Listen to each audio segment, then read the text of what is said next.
Hello and a very happy new year to you all. I hope you had a lovely festive season, whether you celebrate Christmas or not, and I hope that the turn of the new year brings you happiness, peace and lots of creativity.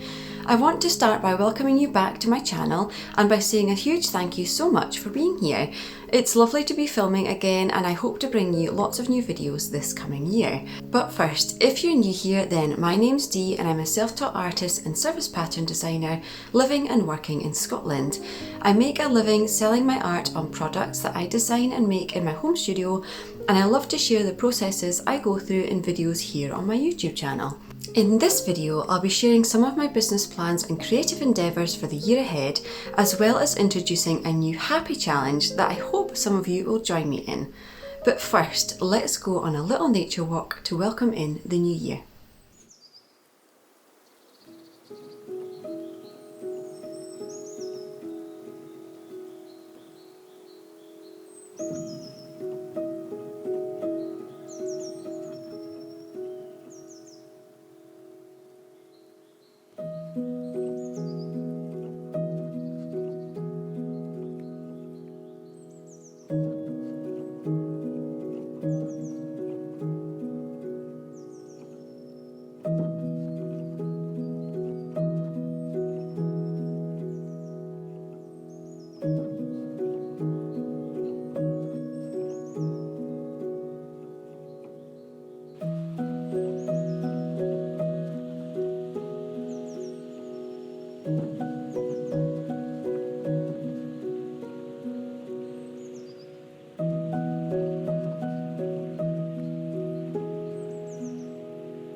Right, let's get down to business and talk plans for the new year. If you've watched any of my previous videos, especially this video on my business changes and failures, then you'll know I am no stranger to making changes to my business. And that's exactly what I'm planning to do again this year. Now, I'm going to go into much more detail on this in an upcoming video, but what I will say is that the changes I'm making will hopefully allow me to have more time for painting and creativity in my life and business. Now, while we're on the topic of creativity, I wanted to take a moment to show you some of the absolutely gorgeous gifts that I am so lucky to have received for Christmas from my lovely family and my amazingly talented friends, as these all relate directly to me having a super creative 2024. First off are these gorgeous paintbrush rests that my partner Chris got me. They are from a fellow Etsy seller whose shop I'll link in the comments below, and I'm so excited to use them. They are so cute and really pretty and exactly what I was looking for. Plus, they go so well with the ceramic paint palette that I got last year. So I'm really ready to get painting this year and I can't wait to use them.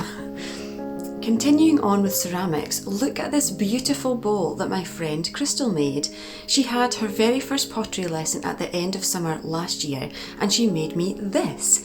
Green is my absolute favourite colour, so I just love it, and I've been using it as a very fancy snack bowl over the holidays, but I can't wait to use it when I host dinner parties later this year. Now, talking of creative endeavours for the year ahead, I actually started taking piano lessons in November, which I'm going to continue doing this year, and it was Crystal who's been teaching me. She is a very talented lady indeed, so that's one of the big creative things that I'll be learning this year, and you guys can hold me to that one.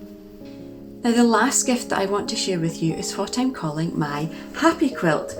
Now, my lovely friend Maggie hand sewed this entire quilt for me, except for a few squares that she very kindly let me sew while she taught me how to hand quilt. Now, I didn't know at the time that she was going to gift me this, but I'm so incredibly pleased and so impressed that she got this done so quickly. Now, Maggie is an incredibly talented woman who I'm just in awe of, and she's so generous with her time and always happy to share her skills. And it was Maggie taking the time to show me this that led to a huge creative project that I secretly worked on last year.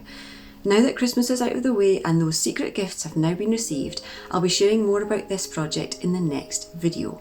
But for now, let's talk about a little happy challenge that I'm restarting this year. A few years after I went full time with my creative business, I started keeping what I called an achievements jar. Now, this was literally a little glass jar that I used to collect notes of achievements and goals that I'd made throughout the year. Now, every time I wanted to note down something I was proud of, I'd write the date and the achievement on a little piece of paper, fold it up and pop it into the jar. Then on the last day of the year, I took out all the pieces of paper, put them in date order and then reread everything. And I honestly have to say that it was such a lovely thing to do, and it really helped me to see how far I'd come in my business journey, even though each little step just seemed really tiny on its own. I loved doing this so much that I did it for 3 years straight, from 2017 to 2019, but then I fell away from it in 2020, and I think we can all guess why. But while I was having a little pre-Christmas tidy last year, I found the pages that I had kept with all those years' achievements on them. So I wanted to restart it again this year, and I'm inviting you to do the same thing. Now, let's get something clear. What I gauge as an achievement may not be what you would celebrate, and vice versa. But the things that I chose to record were really important to me at the time, as I was noting down the journey that I was on with my business. Now, looking back on these still gives me a sense of pride, as I achieved each one of these things myself, and it was a stepping stone to get my business to where it is now. Now, obviously, you can still take part in this whether you have a business or not. You just have to decide on what is important to you and what you would like to note down as a little win or a goal that you make. To give you some idea of things that you could include, here are some of mine from previous years.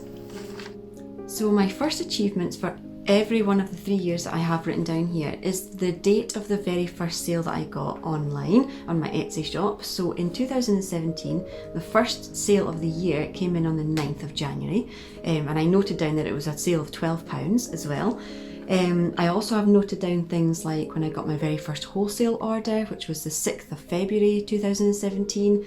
I've noted down the shop name and the amount that they'd ordered. I've written down the launch of my kids brand, so the date that I did that. I've mentioned in previous videos that I'd gone through a lot of iterations to my business, so a lot of this is nothing to do with what my business is like now, but it's really nice to look back on those things. I've got things like, here, I hit 100 sales on my Etsy shop on the 26th of April 2017. So that's awesome to remember that, because I don't know about you, but I have a terrible memory for dates and things. So it's so nice to know this and actually have it written down. Oh, this is a really, really nice one. So for a business owner, these are the types of things that I really liked to note down, because it was like a milestone that I'd hit, something that maybe I didn't even imagine that I could do. So here, the 1st of December 2017, I had 5 sales in one day. That was the first time that had ever happened to me. That was a huge thing for me. That's still a huge thing for me now, if I get that. But noting down that is just something that I was so proud of, because I'd worked really hard and people were finding my shop, people were liking my products, they were buying my products, and that was just, like I said, it's just an uplifting thing, a really good goal that I was really, really proud of, so I'd written that down. And then by the 18th of December 2017, I'd made 200 sales on my Etsy shop. So again, that's a huge thing, and I really like that I'd kind of written these down. Again, it's sad that I'd fallen away from keeping these over the other years, because it's really nice to look back on. But that was there were some from 2017. I had much more written down in 2018. I think I was being a bit more aware of things I wanted to write down. So again, the first sale of the year came in on the 3rd of January in 2018. Oh, here, I finished my wholesale catalogue and order forms in the 8th of February 2018. I've noted down when I sent out my wholesale catalogue, like when I was approaching more shops, I've written down the date of that. That was the 13th of February. I gained my second wholesale stockist on the 5th of March. That would have come off the back of sending those. And then I've written my third wholesale stockist, fourth wholesale stockist. And on the 14th of July, I got featured in a local magazine to this area, and it's the biggest magazine that I've ever been featured in. That's a huge one to have, and I'm really, really pleased that I wrote that down. I won a place at my very first trade fair, and I've linked to a video previously about that as well. But that was on the, where was that? What date? Oh, the 18th of August is when I got picked. So then I've got having a huge change of my display because I was about to go down and have a trade fair, so I needed to have a really big display and plan all of that. So I've got notes of that. Took part in my trade fair, was the 2nd to the 5th of September. Met Theo Prophetus on the 4th of September. And then at the very end of the year, I got featured in a blog, a Christmas blog. One of my products got featured in a blog. Those are the types of things that I've written there. 2019. First sale of the year, 2nd of January, getting closer. And then the next one was I went to a networking event down in Birmingham on the 11th of February. Now that's something that's really out of my comfort zone. I say it's not something that I'd thought I would ever do. I'm really, really pleased that I did do that. It was really important, and it was really good to see these kinds of things like networking as a business. There was loads of different types of businesses. They were all small businesses, mostly run by one or two people. That was amazing to get insight. It was like food businesses, there was marketing businesses, there was my type of craft businesses, there was loads and loads of different people. And it was really nice to speak to these people, network with them, find out the things that had worked for them, things that they were proud of, like their achievements and things too. And I really enjoyed that actually. It was quite a big event, obviously, to go to down in Birmingham. It was a big place that we went to. But it was really lovely to be part of, so I'm proud of that. That was the 11th of February. Designing a new product. All those kinds of things. Oh, and an amazing one, which I'm so pleased I wrote down, was in June of 2019 is when I started painting again, and that obviously led to the change of my business into what it is now. So that date, starting in June of 2019, really is important to my business, and I'm really pleased again that I'd written it down in my achievements jar. It could be anything. It could be the date that you started your business. I have that on my calendar. I have a tiny little celebration every year when I make another year of being self-employed. It's my self-employed business date, not like the idea phase, because that was years ago. But the being self-employed, I celebrate that every year when I'm still being self-employed. That's a huge one for me. I'm sure that's a big deal for anybody that's in business. If you make it another year, I think you should celebrate that. Can be anything. It could be big or small things, anything to do with personal life, any of your bucket list goals. One of mine, which is on here for 2019, there it is, 20th of July, my partner Chris and I went down to Tatton Park Flower Show. Now in the UK, in the summertime, they host these really big flower shows. You might have heard of Tatton Park or Chelsea Flower Show. These types of things have been on my, I suppose, bucket list for years, and we finally made it down in 2019, and I have to say, it was even better than I ever imagined. So those kinds of things, any kind of bucket list thing that you do, that you can like tick off your list, write it down and put it in your achievements jar. Because like I said, I can't believe that I've kept these. I'm so proud of myself for keeping these, because I'm quite bad at getting rid of like old notepads and papers. And in fact, you can see these have been torn out of an old notepad because I obviously treasured these more than anything else that was all the notes in that pad. And I'm really, really pleased that I've done that, because it's just really nice to be able to look back and see the different things that you've achieved in your business or your life. Even small things, like small tiny wins that to other people might not be a big deal. If they're a big deal to you, write them down and keep them tracked. If you have any new skills or creative goals that you would like to achieve this year, then leave them in the comments below so that we can all cheer each other on.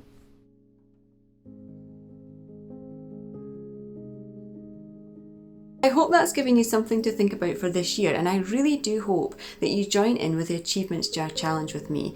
It's just so nice to have some happy news and to celebrate every win, especially the small ones. So I'm going to sign off this vlog by adding my first achievement to my jar this year, which is all thanks to you guys. On the 4th of January 2024, I reached 7,000 subscribers here on YouTube.